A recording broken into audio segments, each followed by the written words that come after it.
So 18th నుంచి assembly session ఎటు వెళ్తున్నారండి? అసెంబ్లీ సెషన్ అటెండ్ అవుతారా? అసెంబ్లీ సమావేశాలలో ఇప్పుడు నేను ఇంతసేపు నేను ప్రజెంటేషన్ ఇచ్చాను.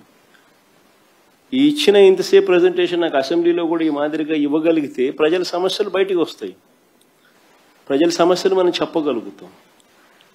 నీకు లేదు 175 మందిలో నువ్వు ఒక ఎమ్మెల్యేవు, నీకు ఇంతే సమయం ఇస్తాం 5 నిమిషాలు అందరితో పాటు, దాంట్లోనే నువ్వు చెప్పాలా అని అంటే ఎవడు చెప్పగలుగుతాడు? ఏమని చెప్పగలుగుతాం?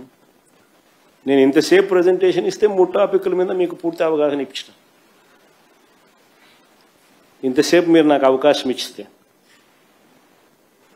మరి లీడర్ ఆఫ్ ది అపోజిషన్ అనే వ్యక్తి మాట్లాడినప్పుడు సమగ్రంగా తాను మాట్లాడే అవకాశము, పరిస్థితులు అసెంబ్లీలో స్పీకర్ ఇవ్వాల్సిన ధర్మం స్పీకర్కు ఉంది. ఉన్నది ఒకే ఒక్క పార్టీ, ప్రతిపక్ష పార్టీ. కనీసం మల్టిపుల్ పార్టీస్ అన్న అపోజిషన్లో ఉన్నాయంటే అది లేదు. ఉన్నది ఒకే ఒక్క పార్టీ, ప్రతిపక్షం. ఆ పార్టీని కూడా నువ్వు ప్రతిపక్షం అనడంలా. ఆ పార్టీ నువ్వు ప్రతిపక్షం ఎందుకు అనడంలా? ప్రతిపక్షం నువ్వు అన్నావు అనుకో, ఎంతమంది ఎమ్మెల్యేలు ఉన్నా కూడా ఆ ప్రతిపక్షానికి ఒక నాయకుడు అనేవి ఉంటాడు, ఆటోమేటిక్గా ప్రతిపక్ష నాయకుడు అవుతాడు. ఆటోమేటిక్లీ ప్రతిపక్ష నాయకుడు అయినాడు అని అంటే ఆయనకు నువ్వు సభా అధ్యక్షునితో సమానంగా మైక్ ఇవ్వాల్సి వస్తుంది. అది ఇవ్వడం నీకు ఇష్టం లేదు కాబట్టి అసలు ప్రతిపక్షమే లేదంటున్నావు, అసలు ప్రతిపక్షమే గుర్తింపు ఇవ్వడం అంటున్నావు.